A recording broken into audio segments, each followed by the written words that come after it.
So my first impressions of Boundary Dam came out of what I suppose you could call those professional interactions. In particular, my relationship has been with Mike Monia, who's been an excellent ambassador for the project. And it became rapidly clear just how important Boundary Dam was going to be, not least because of the timescale for implementation. So I think there's a lot of potential cooperation between where we are in Europe and what we have here now with SaskPower and Boundary Dam.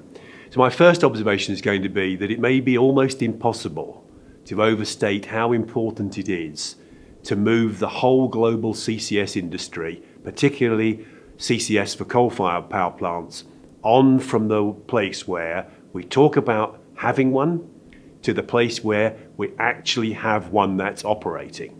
This is a myth buster. It says we can do this. So the question now that arises is, where else are we going to do it, not whether we can do it. So the climate change challenge is a huge one. And of course, one of the core matters is greenhouse gas emissions reduction, and that leads us to CO2 emissions.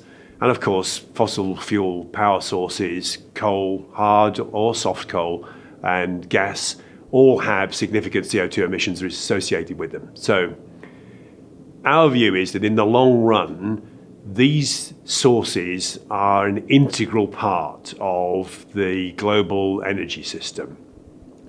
There will be a lot more renewables by 2050. Of that, I'm also completely sure.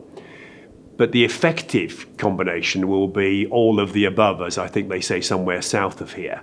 So, of course, renewables, of course, solar, of course, wind, but a lot of fossil fuel, because coal and gas will enable the system to remain robust and to meet demand on a continuous basis, which will be needed. So we need CCS to make the two goals compatible. How do we have a robust, flexible, environmentally friendly energy system, and how do we meet the climate goals?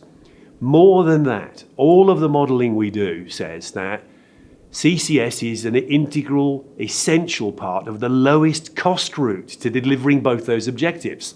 So we need to do it, alongside other things, but we need to do it.